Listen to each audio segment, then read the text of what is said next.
Hi friends, welcome to ரெலை 360. இந்த வீடியோவில் நம்ம என்ன பார்க்க போகிறோம் அப்படின்னா, நிறைய பேருக்கு வந்து வேகமாக தைக்கணும் அப்படின்னு நினைக்கிறேன். ஆனால் எனக்கு ப்ளவுஸ் தைக்கிறதுக்கு நேரம் ஆகுது அப்படின்னு சொல்கிறீங்க. நிறைய பேர் வந்து எனக்கு வந்து மிஷினில் உட்காந்தாலே வந்து ரொம்ப சோம்பேறித்தனமாக இருக்குக்கா, எனக்கு டயர்டாக இருக்குது அப்படின்னு சொல்கிறவங்க இந்த வீடியோவை ஸ்கிப் பண்ணால் முழுசாக பாருங்கள். இதில் சொல்கிற சின்ன சின்ன விஷயங்களை ஃபாலோ பண்ணிங்க அப்படின்னாலே உங்களால் வந்து ப்ளவுஸ் வேகமாகவும் தைக்க முடியும். நீங்கள் மிஷினில் உட்காந்தா சோம்பேறித்தனமும் வராமல் இருக்கும். அது என்னலாம் அப்படிங்கிறத அந்த வீடியோவில் இருக்க போது வாங்க வீடியோக்குள்ளே போகலாம். நீங்கள் இந்த சேனலை இப்போ தான் ஃபஸ்ட் டைம் பார்க்குறீங்க அப்படின்னா சப்ஸ்கிரைப் பண்ணிட்டு பாருங்கள். இந்த சேனலில் வர எல்லா வீடியோ உங்களுக்கு ரொம்ப யூஸ்ஃபுல்லாக இருக்கும். வாங்க வீடியோக்குள்ளே போகலாம். அதே மாதிரி இன்னும் மிஷினில் உட்காந்து தைக்க ஆரம்பிக்கல அப்படின்னா தச்சிக்கிட்டே வீடியோ பாருங்கள். அப்போ உங்களுக்குமே ஒரு ப்ளவுஸ் தைச்ச மாதிரி இருக்கும். எப்போவுமே காலையில் எழுந்திரிச்சோன்னே நீங்கள் வீட்டு வேலை எல்லாமே செஞ்சு முடிச்சிங்க அப்படின்னாலே கொஞ்சம் வந்து டயர்டாக தான் இருக்கும். நான் இல்லைன்னு சொல்லலை.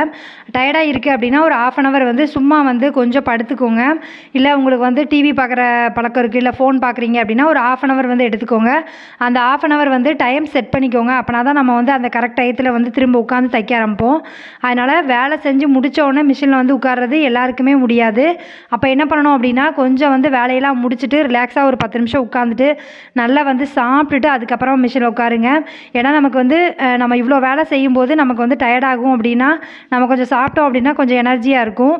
தைக்க ஆரம்பிக்கும் போதே நிறைய ப்ளவுஸ் இருக்குது அப்படிங்கிற மாதிரி யோசிக்காதீங்க. இந்த ப்ளவுஸை வந்து நான் இவ்வளோ நேரத்தில் முடிக்கணும் அப்படிங்கிற மாதிரி டைம் செட் பண்ணி தைங்க. அதே மாதிரி நீங்கள் வந்து பாட்டு கேட்டே தைக்கிற உங்களுக்கு பழக்கம் இருக்குது அப்படின்னா அதை மாதிரி தைங்க. இல்லை உங்களுக்கு ஒரு படத்தை பார்த்துட்டே வந்து தைக்க முடியும் அப்படின்னா அப்படி தைங்க. ஒரு விஷயம் மட்டும் தெரிஞ்சுக்கோங்க, ஒரு ப்ளவுஸை வந்து இன்றைக்கி தைக்கல அப்படின்னா நாளைக்கும் நீங்கள் தான் தைக்கணும், வேறு யாரும் வந்து தைக்க போகிறதில்ல. அதனால் இன்றைக்குள்ள வேலையை இன்றைக்கி முடிக்கணும் அப்படிங்கிற வைராக்கியம் மட்டும் நம்ம மனசில் இருந்தால் போதும். கண்டிப்பாக வந்து டெய்லி சோம்பேறி இல்லாமல் தைக்கலாம். அதுக்கப்புறமா காசு வந்து நம்ம கரெக்டாக வாங்கினாலே நமக்கு வந்து தையல் வந்து ஓட ஆரம்பிச்சிடும். இன்றைக்கி நீங்கள் ஒரு 500 ரூபாய் சம்பாதிக்க பழகிட்டீங்க அப்படின்னா மறுநாள் வந்து நம்ம இதை சம்பாதிக்கணும் அப்படிங்கிற ஆர்வம் வந்துடும். நிறைய பேர் வந்து என்கிட்ட கமெண்ட் பண்ணிக்கிறது என்னென்னா, ஏக்கா நான் 4 மாதமான தச்சு வச்சுருக்கேன், அவங்க வாங்கவே வரல, காசே கொடுக்கல அப்படின்னு. நிறைய அமௌண்ட் வந்து கடன் கொடுக்காதீங்க. அது இந்த தொழிலை வந்து உங்களை வந்து சோம்பேறித்தனமாக தான் ஆக்கும். ஏன்னா நம்ம இவ்வளோ வந்து தச்சு கொடுத்துருக்கோம், நமக்கு அமௌண்ட்டே வரல அப்படின்னா நமக்கு அந்த தொழில் மேலே இன்ட்ரெஸ்ட் போயிடும். உங்கள் மேலே வந்து நீங்கள் நம்பிக்கை வைங்க. என்னால் முடியும், நான் இன்றைக்கி வந்து நான் இத்தனை ப்ளவுஸ் தைச்சிருவேன் அப்படிங்கிறத முந்தின நாளே பிளான் பண்ணுங்கள். டெய்லி வந்து நாள் ஓடிக்கிட்டே தான் இருக்கும். இன்றைக்கி கடந்த நாளை நம்மளால் நாளைக்கு வந்து அதை வாங்க முடியாது. இன்றைக்கி நான் தைக்கிறேன்னு நினைக்கிற ப்ளவுஸை இன்றைக்கி தைச்சிடணும். ஒரு சூழ்நிலை காரணமாக நான் இன்றைக்கி தைக்கலங்கிறது வேறு. ஆனால் நம்ம வீட்டில் இருந்துக்கிட்டே நம்ம வந்து தைக்கல அப்படின்னா நம்ம மேலே தான் மிஸ்டேக்கு. ஏன்னா இன்றைக்கி வந்து நான் அந்த ப்ளவுஸை பெண்டிங் வச்சேன்னா நாளைக்கு அது சேரும். இப்படி ஒரு 4 நாள் வச்சேன் அப்படின்னா பெண்டிங் ஆகிட்டே இருக்கும். நமக்கு வந்து ரெகுலராக கஸ்டமர் வர்றவங்க நம்ம வந்து கரெக்ட் டயத்துக்கு கொடுக்க முடியாது. அதனால் நீங்கள் வந்து எப்போ வந்து நமக்கு இந்த தொழிலில் ஃபாஸ்ட்டாக ப்ளவுஸ் வரும், எப்போ வந்து நமக்கு ரஷ் ஆகும்னு தெரியாது. அதனால் கையில் இருக்க ப்ளவுஸ் எல்லாத்தையுமே கொடுக்கணும்னு உங்கள் மனசில் நீங்கள் நினச்சா மட்டும்தான் நீங்கள் வந்து இந்த தொழிலை வந்து ப்ராப்பராக பண்ண முடியும். ஒரு ப்ளவுஸை வந்து தைக்கிறது அப்படின்னா என்ன அர்த்தம்னா, தச்சு முடிச்சதுக்கப்புறம் ஊக்கு வச்சு முடித்தாதான் அந்த ப்ளவுஸ் முடித்ததாக அர்த்தம். நீங்கள் அன்னன்னைக்கு வேலையை அன்னன்னைக்கு பாருங்கள். எப்படி வந்து நம்ம சமையல் வேலையும் சரி, நம்ம துணி துவைக்கிற வேலையோ எல்லா வேலையுமே நம்ம எப்படி வீட்டில் வந்து பொறுப்பாக அந்தந்த நாள் வேலையை அந்தந்த நாள் முடிக்கிறோமோ அதே மாதிரி இதுவும் ஒரு தொழில். இந்த தொழிலையும் நான் என் வேலையை கரெக்டாக முடிக்கணும் அப்படிங்கிற மாதிரி நீங்கள் யோசிச்சுக்கோங்க. நம்ம வந்து டெய்லி நைட்டு உட்காந்து நீங்கள் வந்து தூங்க போகிறதுக்கு ஒரு 10 நிமிஷத்துக்கு முன்னாடி நாளைக்கு வந்து நான் இத்தனை ப்ளவுஸ் கொடுக்க வேண்டியது இருக்குது, நான் இதை வந்து கொடுக்கணும் அப்படிங்கிறத எழுதிக்கோங்க. அப்போ காலையில் அதை பார்க்கும்போது இன்னும் வந்து நம்ம உங்களுக்கு ஆர்வமாக இருக்குது, இதை வந்து இன்றைக்கி நான் முடிக்கணும் அப்படிங்கிற மாதிரி உங்களுக்குள்ளேயே நீங்கள் ஓட ஆரம்பிப்பீங்க. இன்னொன்று என்ன அப்படின்னா, நமக்கு இன்னொன்று வந்து நம்மளை சோம்பேறியாக்குறது என்ன அப்படின்னா, நமக்கு எந்த கமிட்மெண்ட்டுமே இருக்காது. நம்ம தச்சு தான் கொடுக்கணுங்கிற அவசியமும் இருந்திருக்காது. அதே மாதிரி நீங்கள் தைக்கலனாலும் யாரும் கேட்க போகிறதில்ல. அதனால தான் நமக்கு வந்து சோம்பேறித்தனம் வருது. எப்போவுமே வந்து நீங்கள் கமிட்மெண்ட்டுக்குள்ளே கொண்டு வாங்க உங்கள் லைஃப்பை. ஏன்னா நமக்கு வந்து இப்போ ஒரு கமிட்மெண்ட் இருக்குது அப்படின்னா அதை நோக்கி நம்ம ஓட ஆரம்பிப்போம். அப்போ வந்து ஆட்டோமேட்டிக்காக டெய்லி நம்ம வேலை வந்து தானாக நடக்கும் சுறுசுறுப்பாக. வீட்டில் வந்து ஒரு சிலிண்டர் நான் வாங்கி போடுவேன், இல்லை அரிசி வாங்கி போடுறேன், இல்லை அப்படின்னா கரண்ட் பில் நான் தான் கட்டுறேன். இந்த மாதிரி சின்ன சின்ன தேவைகளை வந்து நீங்களே பூர்த்தி பண்ணிக்கோங்க. அப்படிங்கும்போது நம்ம இதுக்கெல்லாம் வந்து சம்பாதிக்கணும் அப்படிங்கிற மாதிரி யோசிக்க தோணும். வாடகையில் நிறைய பேர் வந்து வாடகை வீட்டில் இருந்து தான் தைக்கிறீங்க. அப்படி இருக்கிறவங்க வாடகையில் நான் பாதி தரேன் அப்படின்னு சொல்லி ஹஸ்பண்ட்டை சொல்லுங்கள். அவங்களுக்குமே அது வந்து கொஞ்சம் ஹெல்ப்பாக இருக்கும். எந்த ஹஸ்பண்டுமே வந்து கேட்க போகிறதில்ல நீங்கள் அதை உடச்சி கொடுக்காட்டி கூட. நிறைய பேர் வீட்டில் வந்து அந்த வருமானம் சேர்த்து தான் குடும்பமே ரன் பண்ணுற மாதிரி இருக்கும். அதனால் நீங்கள் வந்து கொஞ்சம் உதவி பண்ணீங்க அப்படின்னா நம்ம ஹஸ்பண்டுக்கு கொஞ்சம் வந்து ஹெல்ப்பாக இருக்கும். என்னடா இவ வந்து ஹஸ்பண்டுக்கு வந்து ஹெல்ப் பண்ணுங்கன்னு சொல்கிறாளே அப்படிங்கிற மாதிரி யோசிக்காதீங்க. நிறைய பேர் வந்து வேலைக்கு போகிறவங்க வந்து நானுமே வேலைக்கு போயிருக்கேன்.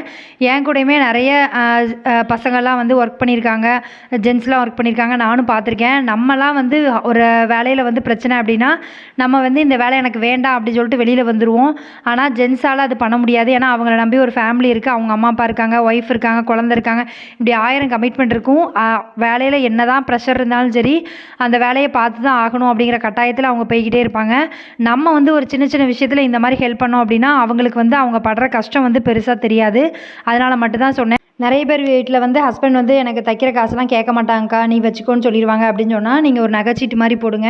உங்கள் பிள்ளைங்களுக்கு வந்து அது யூஸ்ஃபுல்லாக இருக்கும். எப்போவுமே வந்து நம்ம சம்பாதிக்கிற பணம் நமக்கு தேவையில்லை அப்படிங்கிற இடமெல்லாம் போகவே போகாது. நமக்கும் ஒரு தேவை இருக்கும். அப்படிங்கும்போது நம்ம எல்லாத்துக்குமே வந்து ஹஸ்பண்டை நம்பிட்டு இருந்தோம் அப்படி அதனால தான் நம்ம வீட்டில் பிரச்சனையும் கூட வரும். நம்ம ஒன்று கேட்குறோம் வாங்கி கொடுக்கல அப்படின்னா நமக்கு கோவம் வரும். அப்படிங்கும்போது நமக்கு தேவையான விஷயங்களை நம்ம வாங்குற அளவுக்கு நம்மக்கிட்ட காசு இருந்துச்சு அப்படின்னா நம்ம இன்னொருத்தவங்களை டிபெண்ட் பண்ணி இருக்க வேண்டிய அவசியம் இருக்காது.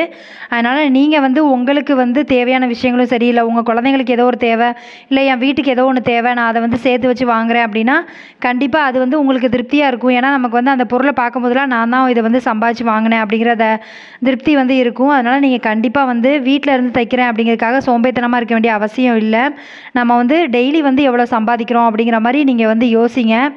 இந்த தொழிலை பொறுத்த வரைக்கும் நம்ம டெய்லி ரூ. 100லேருந்து ஸ்டார்ட் பண்ணி நம்மளால் எவ்வளோ நாள் சம்பாதிக்க முடியும்.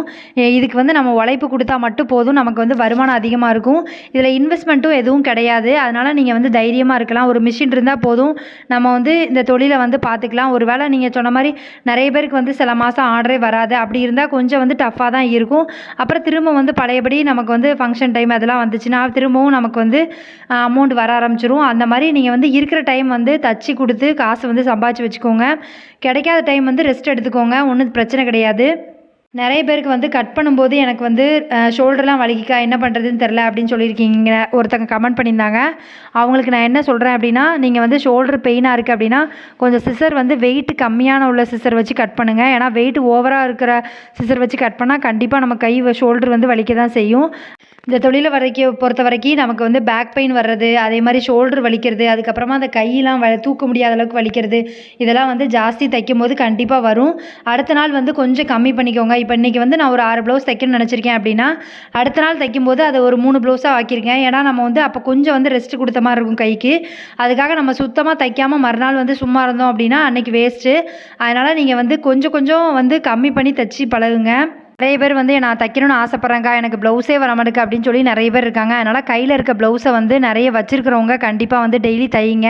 ஏன்னா நமக்கு டெய்லி ஒரு பழக்கம் பழகிருச்சு அப்படின்னாலே உங்களால் வந்து அதை வந்து கண்ட்ரோல் பண்ண முடியாது. கரெக்டாக நம்ம அந்தந்த நாள் செஞ்சுருவோம்.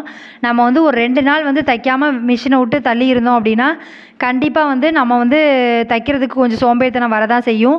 எங்கேயாவது ஊருக்கு போயிட்டு வந்தோம் அப்படின்னாலும் மறுநாள் வந்து ரெஸ்ட் எடுத்துகிட்டு மறுநாள் தைங்க.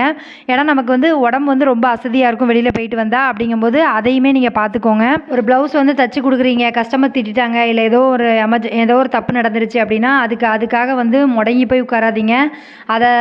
அதை சரி பண்ணி கொடுக்க ட்ரை பண்ணுங்கள். இல்லை அப்படின்னா நம்ம அதே மாதிரி வேறு ப்ளவுஸ் கூட எடுத்து தைச்சி கொடுக்கலாம். அதுக்கு போட்டு ரொம்ப மனசை போட்டு ஒரு மாதிரி நினச்சிக்கிட்டு தைக்கவே மாட்டேன் இனிமேல் அப்படிங்கிற மாதிரிலாம் யோசிக்காதீங்க. இதை மாதிரி பிகினராக இருக்கவங்களுக்கு அந்த நினப்பெல்லாம் கண்டிப்பாக வரும்.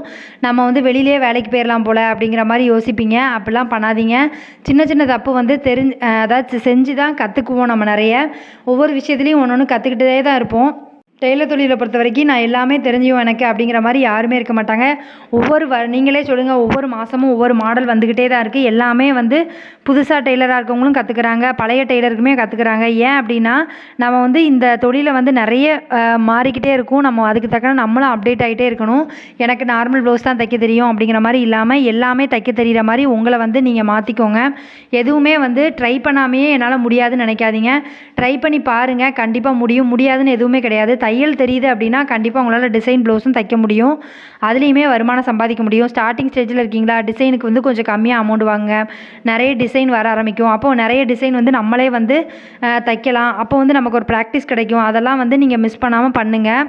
எதையும் கண்டு வந்து பயப்படாதீங்க. வேகமாக தைக்கிறது அப்படின்னா உங்களை நீங்களே வந்து மோட்டிவேட் பண்ணிக்கோங்க. இன்னொன்று நான் வந்து எப்போவுமே வேகமாக தைக்கணும் அப்படின்னு முடிவு பண்ணேன்னா ஒரு செல்லில் வந்து நான் வந்து அலாரம் செட் பண்ணிக்கிடுவேன். இந்த டைமுக்குள்ளே நான் தைக்கணும் அப்படிங்கிற மாதிரி. இந்த மாதிரி தான் நான் வந்து ஃபாஸ்ட் பண்ண ஆரம்பித்தேன். என் மிஷின் வந்து ஸ்பீடாக தைக்கிறதுங்கிறத தாண்டி நானுமே என் ஃபோனில் வந்து 20 நிமிஷத்தில் தைக்கணும், இல்லை அரை மணி நேரத்தில் தைக்கணும் அப்படிங்கிற மாதிரி செட் பண்ணிட்டு தான் தைக்க உட்காருவேன்.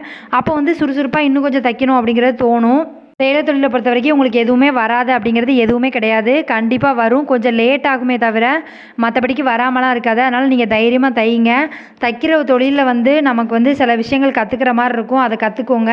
ஒன்றும் தப்பு கிடையாது. ஒருத்தங்க ஒரு மிஸ்டேக் சொன்னாங்க அப்படின்னா அதை கேட்டுட்டு அதை சரி பண்ணதுக்கு ட்ரை பண்ணுங்கள். அப்போனா மட்டும்தான் அந்த தொழிலில் வந்து நம்ம முன்னேற முடியும். Thank you friends. இவ்வளோ நேரம் வீடியோ பார்த்ததுக்கு ரொம்ப நன்றி. இந்த வீடியோ வந்து உங்களுக்கு பிடிச்சிருக்குன்னு நினைக்கிறேன். பிடிச்சிருக்கு அப்படின்னா லைக் பண்ணுங்கள், கமெண்ட் பண்ணுங்கள், ஷேர் பண்ணுங்கள். இந்த மாதிரி வீடியோ வேணும் அப்படின்னாலும் கீழே கமெண்ட் பண்ணுங்கள். உங்கள் ஃப்ரெண்ட்ஸ் யாராவது இப்போ தான் தையல் தொழில் பழகுறாங்க அப்படின்னா அவங்களுக்கு இந்த வீடியோவை ஷேர் பண்ணி விடுங்க. அவங்களுக்கு வந்து இந்த வீடியோ ரொம்ப யூஸ்ஃபுல்லாக இருக்கும். இவ்வளோ நேரம் வீடியோ பார்த்ததுக்கு ரொம்ப நன்றி. Thank you friends.